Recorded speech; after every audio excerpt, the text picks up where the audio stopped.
Welcome to Alaska Weather, a production of Alaska Public Media and the National Weather Service, Alaska Region. Produced and broadcast daily from the studios of KAKM, Alaska Weather provides complete forecasts, public, marine, and aviation for all of Alaska. Alaska Weather is made possible by the following sponsors.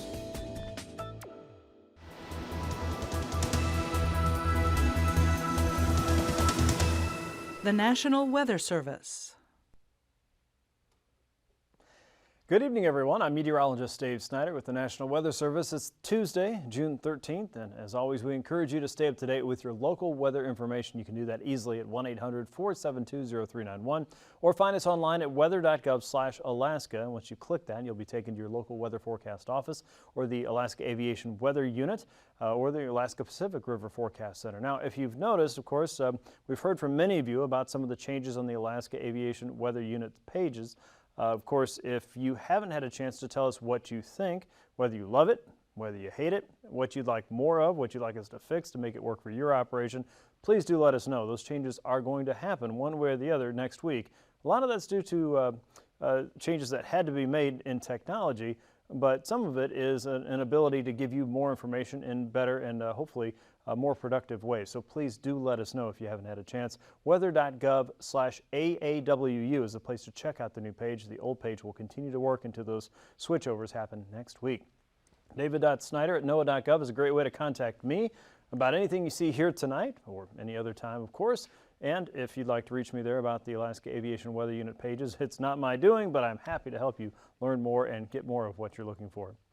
Here's a look at fire danger now. Recent rains across the interior have certainly cut back on that widespread swath we were looking at last week, and you gradually saw improvements as we got into the weekend and early this week. So some big changes there in just a week's time. So certainly a different June than the last 2 Junes we've had.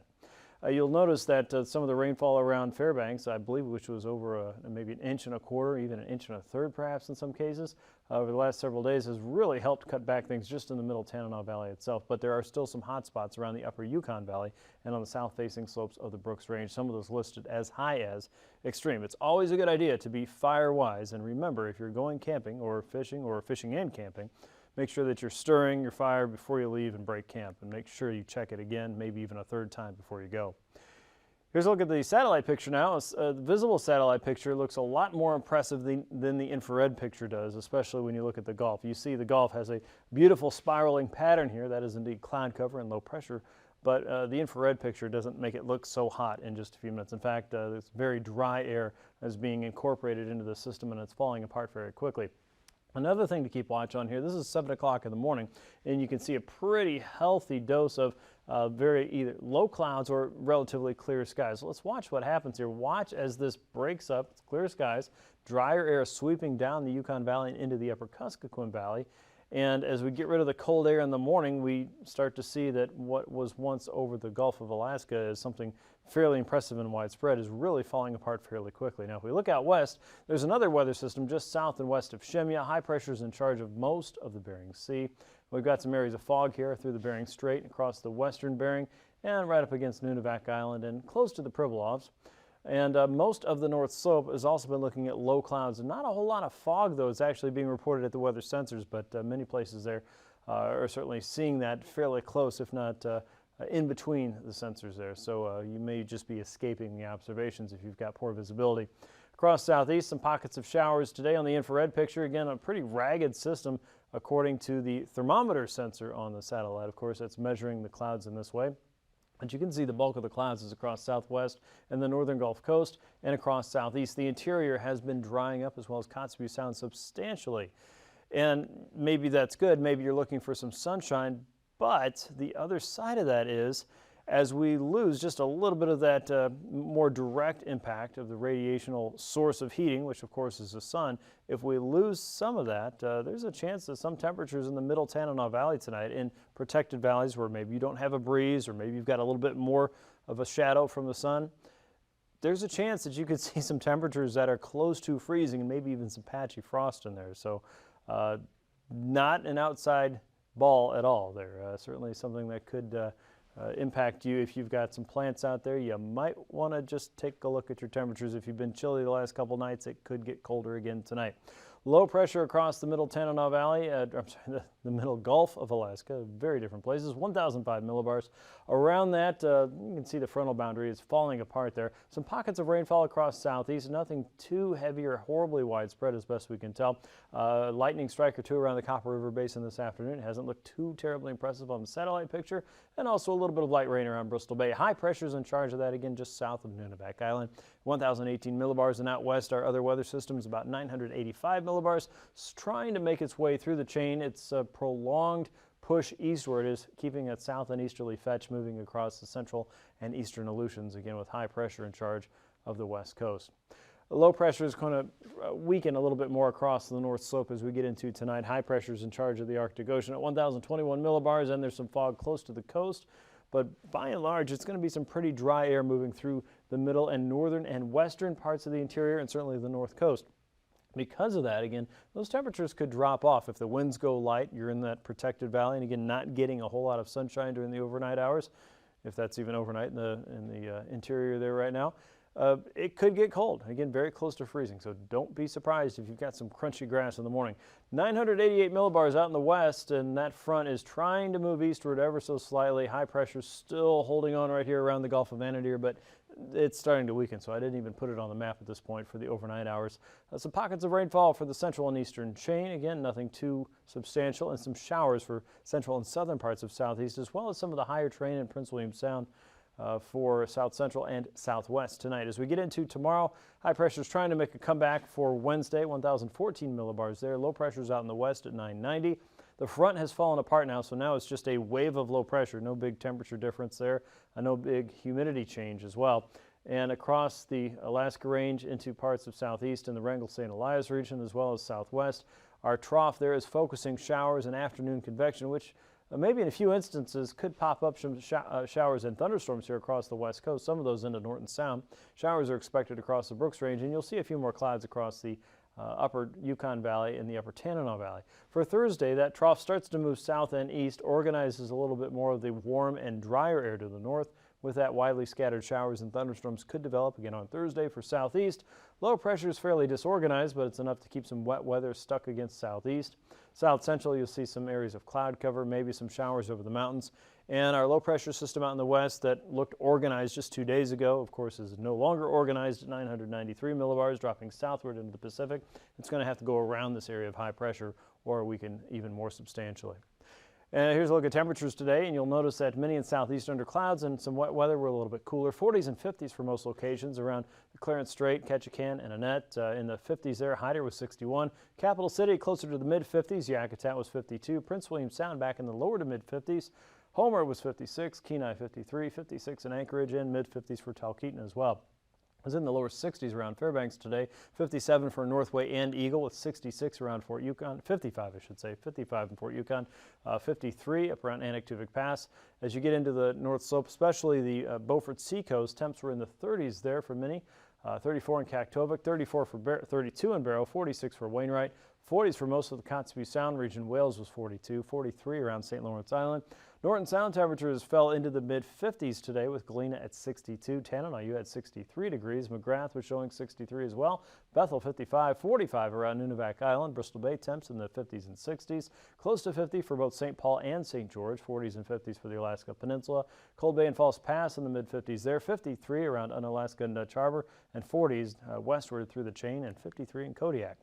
Overnight low temperatures once again in the middle Tanana Valley could be cool. 40 degrees there at Fairbanks. A little bit further southward into Healy and Fort Greely. Look for readings there in the mid to upper 30s. Upper 20s for Eagle. 35 around Northway and Tok.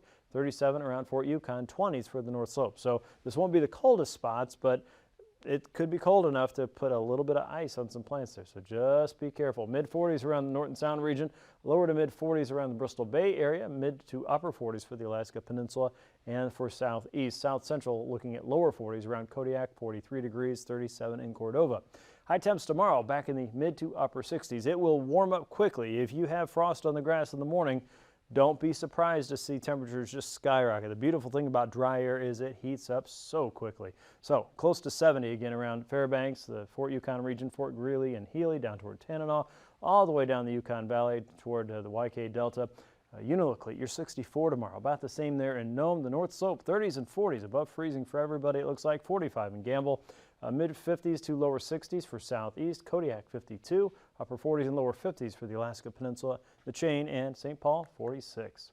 On to flying weather, look for patchy MVFR and IFR for the Beaufort Seacoast and the Chukchi Coast into Kotzebue Sound.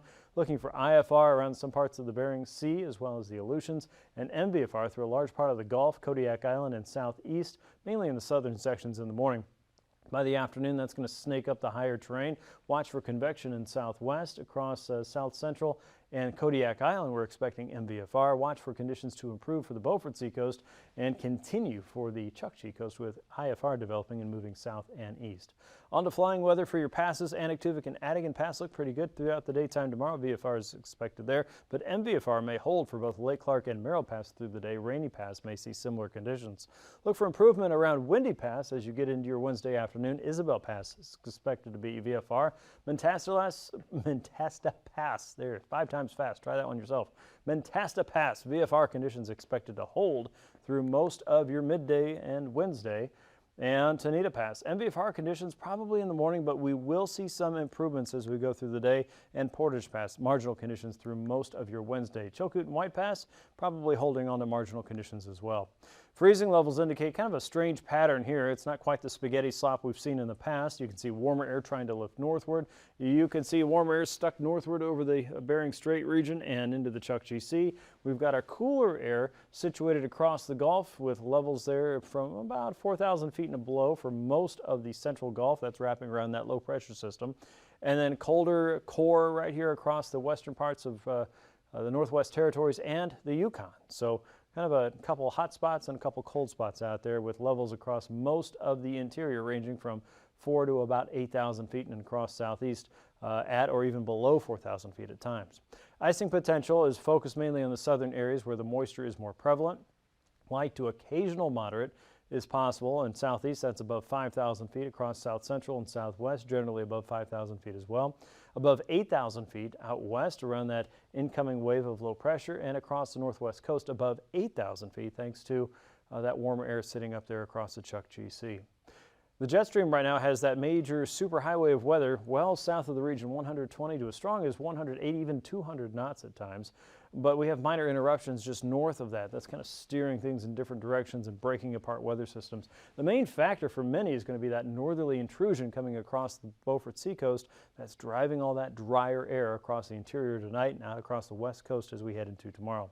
At 9,000 feet, we have an easterly flow sweeping across the northern Gulf and across the interior. Most winds there are fairly light.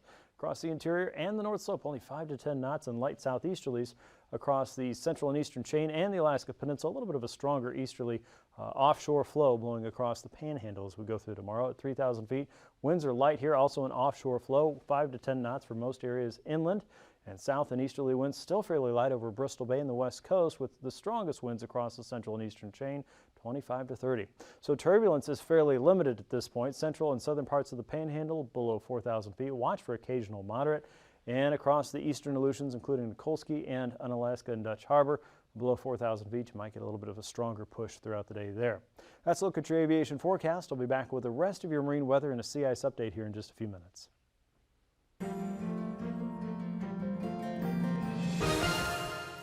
Welcome back to another edition of Alaska Weather Facts. I'm meteorologist Dave Snider, and joining me once again is Eric Stevens from the Geographic Information Network of Alaska, or GINA, based at the University of Alaska Fairbanks. Eric, welcome back to the show. Well, Dave, it's great to be back. Thanks for inviting us again. Sure thing. And today we want to talk about identifying burn scars. That would be the burned up area after a wildfire when the flames and the smoke are gone. We can see it if you drive by it on the roadway, of course, but from satellite, we can also identify those places on the land, right? You know it. You know that expression, ouch, that's going to leave a mark? Yeah. After you bang your knee getting out of the car. You go, Oh, yeah. Well, the ouch, it's going to leave a mark, that also applies to the landscape. Whenever a wildfire ravages through, it's going to leave a mark on the landscape. After a wildfire burns out, this is called a burn scar. Okay. And you can ask yourself, well, that's interesting. We can see a burn scar from space. Then the question is, well, why does that matter? Who cares? Yeah, fire's over. Right, the fire is over. We don't need to worry about this anymore. It turns out you kind of do, because burn scars are important. There's this old rule of thumb in the weather business that flood follows fire. The action of the fire in killing off the vegetation, in baking, kiln drying the landscape a little bit, can hinder the land's ability to absorb rainfall. So if you have a fire, especially if it's in complex mountainous terrain. This is classic in California. It can happen somewhat in Alaska too. You get a wildfire in steep, hilly, or mountainous terrain, rips off all the vegetation off the landscape. Then 6 months later, there's a big rainstorm, and you get a flash flood in that area. So flood can follow fire. That's why you got to know where the burn scars are. Secondly, a fire needs fuel to maintain itself. So if there's an old burn scar left over from a year or two ago, and then another summer later here in Alaska in the interior, it's a big wildfire season. If there's a fire advancing toward an old burn scar, well, guess what? That old burn scars can be tougher terrain for that new fire to get through because there's not as much fuel in that burn scar. So they almost act like a natural fire break. These are a couple of reasons why you need to know where those burn scars are. Alaska Fire Service has limited resources. They want to put their people and their equipment where it does the most good. They need to know, well, this is an area where there's no burn scar. We better put people here because that fire could really run. So really important for weather forecasters and fire weather forecasters for sure. Oh, yeah. But then how do weather satellites actually detect those burn scars? Ah, good question. Thanks. Well, let's turn the Wayback Machine to the summer of 2015. That was a very active year. We've got a picture here taken up in the White Mountains. This is one of the fires in progress that summer, and if you look real close, you can almost see Frodo throwing the ring into the volcano there. So that's quite the vision. Well, let's look at a visible image. Here we are in Alaska's interior. This is before the fires got out of the cage in early summer of 2015. Let's zoom into the western interior here. Again, this is a weather satellite image of visible light, what the human eye can see. We're into the middle reach of the Yukon Valley there in the western interior, Galena area. And this is just a beautiful visible day. Nothing much going on. It's in early June before the fires really got active. But then in 2015, the fires got loose, especially in that western interior. Here's another image. The same satellite pass as that visible image, but now we're not quite looking at visible light. Very different. There's a slight change here.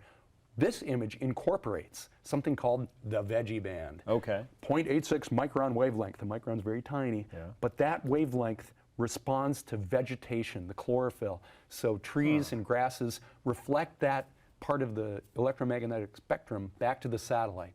And so the satellite sees that. When signal comes at that wavelength to the satellite, we know, there's some vegetation growing there. This is great. You can identify coastlines so easily because you go from vegetation to water. Turns out if you have a burn scar, guess what? You burned away the vegetation, so that's going to show up. We're going to do a before, during, and after kind of look here. And so we're looking at before. So in this image, we got a lot of green out there. That's wonderful. Another fun thing about this kind of imagery is you can see down in the Alaska Range in the southeast corner of the image, it's blue. That's glaciers and snow in the mountains. So this is not really what the human eye can see. This is these wavelengths are beyond human vision, but we've made them look certain colors. So the vegetation looks green. Now let's look at that same kind of satellite recipe, but during the fires. This is in July. The fires are loose. You can see the smoke in the middle of the image, the smearing look of the smoke, and then we can see some clouds that are white. Icy clouds are blue. So this is in July of 2015. The fires are doing their thing. We're burning up millions of acres. Now let's go to September. The fires are out. The audience has left the theater. You know, the event's over, right? We're done. But guess what? Now look at those brown patches. All of those places are where the fire has burned away the vegetation. So you can see where the fires were. You can add up these perimeters, get acreage burned and such. And so that's good to know. Now remember, flood follows fire, and these are also natural fire breaks. So you need to know where these guys are. In the course of the 2015 summer season, we went from before with not much burn scar in this area to just a couple months later, we can see so much burn scarring on the landscape. What's interesting too about the satellite and looking at burn scars is you realize that burn scars are the gift that keeps on giving. You can forget that a couple of years ago, maybe there was a fire in a certain area, but the satellite won't forget. So in the summertime, we get wildfires in Alaska, but guess what?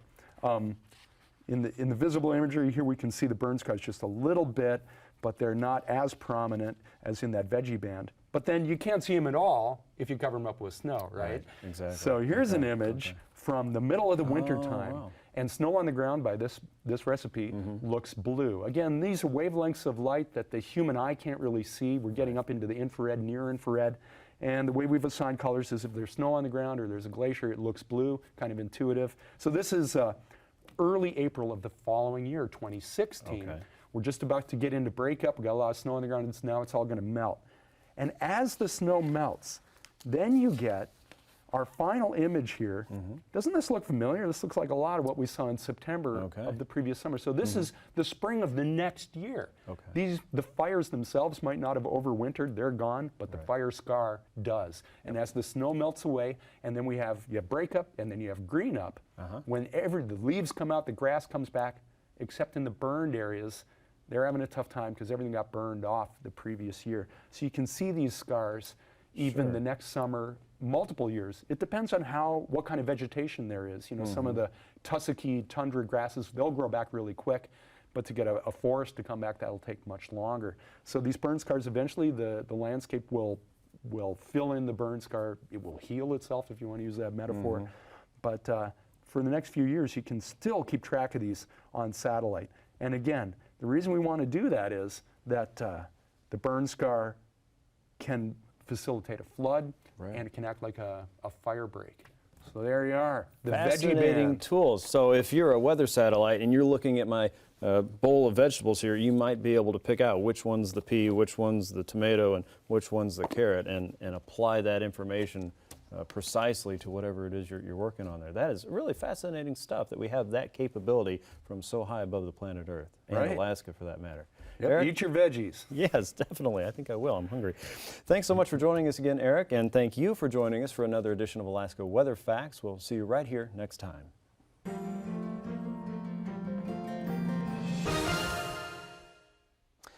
Just another Dave. Here's a look at the sea ice edge, and across the Chukchi Sea, a lot of this is opening up. In fact, a lot more open water inside of Kotzebue-Sound and along the southwest coast of the Chukchi Sea and up the northeastern coast. You can see a lot of that breaking off as well, and very little of this is actually hard and fast, shore-fast ice anymore. And now we're seeing some openings in the eastern Beaufort Sea coast, east of Prudhoe Bay and AKwx. So a lot of changes going on there. Make sure you're up to date on the latest sea ice conditions before you venture out. Weather.gov/Anchorage/ice for the very latest information, including at times some high-res satellite pictures for your location there.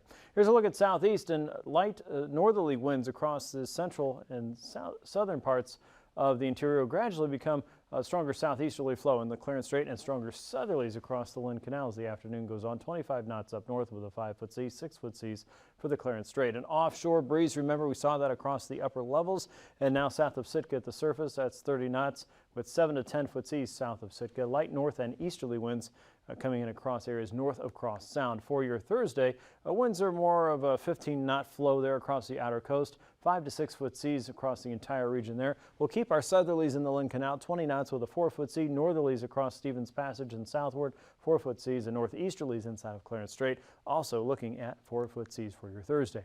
For South Central, a pretty light and variable flow for the next day or so. 10 knots in all areas. 2 to 4-foot seas on either side of Montague Island. And down the southwest coast into the Barrens, you're looking at 2 to 3-foot seas. About the same there on either side of Kodiak Island and inside of Cook Inlet with a little bit more of a southerly push on Wednesday. For Thursday, winds are going to start to come in a little bit more from the south and west. You'll see 10 to 15 knots all the way from Cook Inlet through Shelikof Strait and the Barren Islands. More of a westerly flow, a little bit stronger east of the Barrens, 10 to 15 knots inside and outside of Prince William Sound. Still looking at 2-foot seas on the inside and 4 to 5-foot seas across the north and western Gulf on Thursday. Bristol Bay, you're looking at a southerly flow, 10 knots and 2-foot seas, about the same with a little more of an easterly push down the Bering Sea coast, and south and easterly flow across the Pacific coast, 15 knots with 3-foot seas on Wednesday. More of a light and variable flow as we get into Thursday, light southwesterlies, 10 to 15, a little bit further up into the Alaska Peninsula and toward Castle Cape, and Chignik with 4-foot seas there, 1-foot seas inside of Bristol Bay. For Wednesday, easterlies across Nikolsky and Unalaska, a little bit more of a southerly flow for the central chain, and light easterly winds west of Kiska to Attu, 15 knots with a 9-foot sea there for the midweek, and northerlies become a little more predominant as we get into Thursday with 8-foot seas developing. 9-foot seas a little bit further east, and kind of a ragged east and northeasterly flow across the Bering Sea coast. Still a little bit more of a southerly influence from Nikolsky to Atka on the Pacific coast with 8 to 9-foot seas as you get into your Thursday afternoon there. For Wednesday, across the west coast, light northeasterly winds, sometimes variable, north of Nunivak Island, 2 to 6-foot seas as you head out across St. Matthew Island. A little stronger easterly flow across St. Paul and St. George with 6-foot seas there northwesterly south of Nunivak Island on Wednesday. As we get into Thursday, northerlies will strengthen up a little bit more across the west coast, as strong as 10 to 20 knots, 3 to 4-foot seas north of Nunivak Island. Small seas still around the Kuskokwim Delta region, easterlies around the Pribilofs, those diminished a little bit more. 5-foot seas expected there, and a light and variable flow around St. Matthew Island, but we're still looking for 5-foot seas as you head into the central and western Bering. Now for the north slope, easterlies will be the strongest across the Beaufort Sea coast, and you'll recall we saw that opening of the water. That's going to move a lot of that ice around a little bit more across the region from Prudhoe Bay and Deadhorse to Kaktovik, so keep watch on that. 15 to 20 knots there. Southeasterlies moving off the Chukchi coast, light westerlies coming ashore from Cape Lisburne southward into Kotzebue Sound with 2 to 3-foot seas in the region. Not a whole lot of change out in the west, but the winds will diminish across the Beaufort Sea coast as we get into Thursday. 10 to 15 knots expected there to take you toward the end of the week. Let's recap our weather across Alaska. We'll have a better chance for showers across the southeast and the northern Gulf Coast tonight, with high pressure trying to break up the wet pattern across the northern coast. As we get into southwest, you're looking at some showers across the west, maybe an isolated thunderstorm or two in the region, but pretty dry weather across the interior and the north slope. What that means is for the middle Tanana Valley and areas just south, you could see temperatures dropping very close to freezing tonight. So don't be surprised if you run into a little bit of patchy frost there. Nothing too severe is expected. Out west, a front will break up as it moves eastward. They're bringing some showers and light rain across the Aleutians. Better chance of showers and thunderstorms in the southwest as we head into Thursday. Thanks for watching Alaska Weather. See you tomorrow. These forecasts are to be used for planning purposes only. Call 1-800-WX-BRIEF for a formal pre-flight briefing. Always file a flight plan before you go flying. The U.S. Coast Guard Auxiliary urges you to leave a float plan with a friend or the harbor master before you go boating. Alaska Weather is made possible by the following sponsors.